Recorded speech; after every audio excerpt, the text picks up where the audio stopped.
भागवत की महिमा ही सुनाई जाएगी। थोड़े आप गोडे छोड़ के बैठना और सीधे बैठना, क्योंकि अब बारात में नहीं, अब पंडाल में है। बोलो हा नारायण। सबसे पहले ये भागवत किसने कही? सबसे पहले ये भागवत भगवान नारायण ने ब्रह्मा जी को कही, विष्णु भगवान ने। और जब भागवत ब्रह्मा जी को कही, यही ब्रह्मा जी ने नारद जी को कही, तो नारद जी ने वेद व्यास जी को कही, और वेद व्यास जी महाराज ने इसकी व्याख्या करी। व्यास किसको कहते हैं? जो किसी बात का विस्तार करे, विस्तार से बताए, समझाए, उसे व्यास कहते हैं। तो वेद व्यास जी महाराज ने 4 श्लोकों की भागवत थी, मूल में 4 ही थे। बोलो हा नारायण। कितने हैं श्लोक? 4 को लिखते लिखते लिखते लिखते लिखते 18,000 श्लोकों में लिख दिया, और इसका नाम रख दियो श्रीमद् भागवत महापुराण। अब इस महापुराण की महिमा इतनी बताई भगवान ने, स्वयं परमात्मा ने ब्रह्मा जी को, कि अगर कोई व्यक्ति इस भागवत का पाठ करता है, पहली बात तो ये बताओ, इतने बड़ा गांव नारसरा है, थारे घर में किसी के घर में भागवत है? बोलो किस किस के घर में भागवत है? बाकी घर में नहीं है के? तो वहां स्टॉल लग गई है, गीता प्रेस की पुस्तकें आई हैं, आज खरीद लियो, नहीं कल पैसे लेके आइयो, कल खरीद लियो। बोलो कौन कौन खरीदेगा? जरूरी है। भागवत हो रही है घर में, भागवत नहीं तो फिर भागवत का होने का मतलब क्या रह गया? भागवत की महिमा बता रहे हैं कि जो लोग पाठ करते, एक एक अक्षर का उच्चारण करने पर कपिला गोदान करने का पुण्य प्राप्त होता है।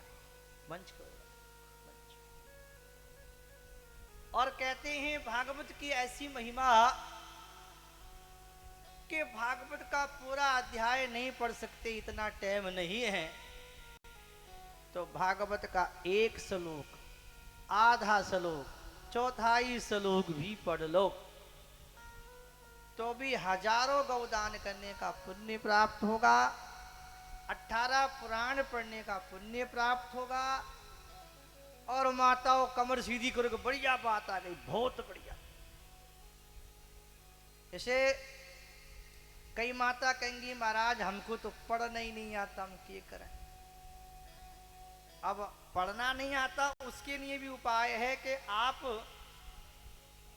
एक काम करो, कहीं अपने घर में भागवत महापुराण ले आओ और पूजा के स्थान पे रखो, और भागवत के तिलक लगाओ, आरती करो, वंदना करो। ऐसे आरती वंदना करने से क्या होगा? ध्यान से सुनना। भागवत की पूजा करने से, प्रणाम करने से भागवत को, उसके द्वारा एक कल्प के लिए देवता तृप्त हो जाते हैं। यदि भागवत की पूजा पढ़ने से, प्रणाम करने से देवताओं की पूजा हो जाती है, ब्रह्मांड की सृष्टि की, भगवान की पूजा हो जाती है। और एक बड़ी अच्छी बात बता रहे हैं, आपके घर में गाय है, जल्दी बोलो, किस किस के घर में गाय है? तो गलियों में किसकी घूम रही है? थारे घर में, और फिर गलियों में किसकी है? आपको बताएं, जैसे गाय जो होती है ना, गाय गाय क्या करती है? अपने बछड़े से बड़ा प्रेम करती है। आवाज मत करो, कथा पे सुन। एक तुम लेकर के ले लो ना बच्चों को, कुछ समझाओ भाई इनको, कार्यकर्ताओं। बोलो बांके बिहारी लाल की। गाय का बछड़ा हो छोटा सा, और उस बछड़े को उस गौ माता से दूर ले जाओ तो गाय रोती हुई, चिल्लाती, रंभाती दौड़ के आएगी, आकर के अपने बछड़े के पास में गाय को जो है अपने बछड़े को चाटने लगती है। देखा है? बछड़े को गाय चाटती है। ऐसे ही जहां भागवत की कथा होती है, वहां भगवान आ जाते हैं। अब देखो नारसरा गांव में कथा हो रही है शुरू, यहाँ भगवान आए कि नहीं, बोल लो, कटा है ये तो है ही, लेकिन आपके हृदय में भगवान आ गए कैसे? आपके मन में आज नारसरा गांव को देखा, बड़ा उत्साह है, बड़ा प्रेम है, बड़ा भाव है, ओ महाराज आए, महाराज, ओ कथा होगी, सत्संग होगी, ओहो बड़ा मतलब मन में एक उल्लास, एक प्रेम उमड़ रहा है। ये जो प्रेम है ना, ये जो आनंद है, ये भाव ही भगवान है। और जहां कथा होती है वहां भगवान जरूर आते हैं। इसलिए आज हमारे पास भगवान आ गए हैं, भागवत की महिमा गा रहे हैं। बड़ी सुंदर बात कि जो भागवत की शोभा यात्रा निकल रही हो और तुम भागवत को देख करके खड़े नहीं हुए। कई लोग रास्ते में हम देख रहे थे, कई लोग खड़े नहीं हो रहे थे, खड़े बाद में हमने उनको किया खड़े हो जाओ, तो हुए भी ऐसे नहीं। नारसरा गांव ठीक ठाक है, अभी तो पूरा पतो को नहीं कैसो है, लेकिन अभी तो कुछ ठीक ठाक लगा है। हाँ अभी तो ठीक ठाक लगा है, आगे तो 4 दिन के बाद ठापरसी के गांव है भाई, लेकिन फिर भी ठीक ठाक लगा है। उठ गया लोग कहने से खड़ा हो जाता, लेकिन जो भागवत को देख करके अपने आसन से खड़ा नहीं होता और बैठा ही रह जाता है, प्रणाम नहीं करता भागवत को, उस आदमी का 1 साल का किया हुआ पुण्य नष्ट हो जाता है। ये हमारे धर्म का ग्रंथ है, ये भागवत भगवान है, परमात्मा का रूप है, इसलिए भागवत को देख के प्रणाम करना चाहिए। भागवत महिमा के 6 अध्याय हैं। पहले अध्याय के पहले ही श्लोक में वेद व्यास जी महाराज ने भगवान को याद किया है। एक बात बताओ, भगवान है कि नहीं?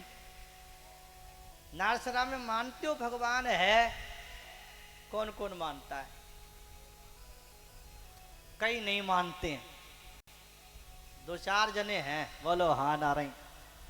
क्यों बे भगवान भगवान, लेकिन भगवान है, भगवान है।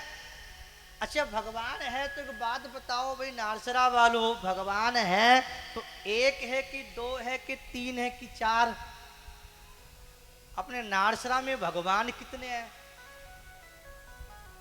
1 नहीं, हम बताएंगे थाने कितने भगवान। 1 राम दशरथ का बेटा, 1 राम घट घट में बैठा, 1 राम जगत पसारा, 1 राम जगत से न्यारा। कितने हुए? लो जी, नारसरा में 4 भगवान, लेकिन नहीं, तो भगवान एक ही है। कोई गिनती नहीं गिनाई कि 1 राम दशरथ का बेटा, दूसरा घट घट में बैठा, तीसरा जगत पसारा, चौथा जगत से न्यारा, ऐसे गिनती नहीं गिनाई। गिनती एक ही है, वही 1 राम, वही एक दशरथ का बेटा, और वही घट घट में बैठा, वही जगत पसारा, और वही एक जगत से न्यारा। राम एक ही है, बोलो हाँ नारायण। और वो परमात्मा कहाँ है कि ऐसी कोई जगह सुई की तीखी नोक टिके इतनी जगह भी खाली नहीं है, परमात्मा सब जगह है। उस परमात्मा के स्वरूप को वेद व्यास जी महाराज भागवत के महात्म्य के अध्याय के पहले श्लोक में बहुत सुंदर भाव से लिख रहे हैं और भगवान का स्वरूप बता रहे हैं। सच्चिदानंद रूपाय विश्वोत्पत्त्यादि हेतवे तापत्रय विनाशाय श्री कृष्णाय वयं नमः।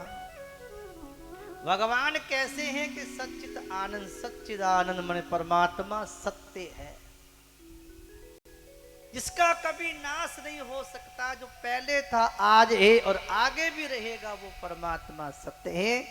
और चित्त मानी परमात्मा ज्ञान स्वरूप है, प्रकाश स्वरूप है, सारी दुनिया को, सारी सृष्टि को प्रकाश देने वाला, शक्ति देने वाला वो परमात्मा है। और सुनो माता भाइयों, कमर सीधी करना, वो परमात्मा कैसा है कि आनंद रूप है। कैसा है? आनंद रूप। पाठ करते, पूजा करते, ध्यान करते, कथा सुनते, एक आनंद का अनुभव होता है, क्योंकि परमात्मा आनंद रूप है। और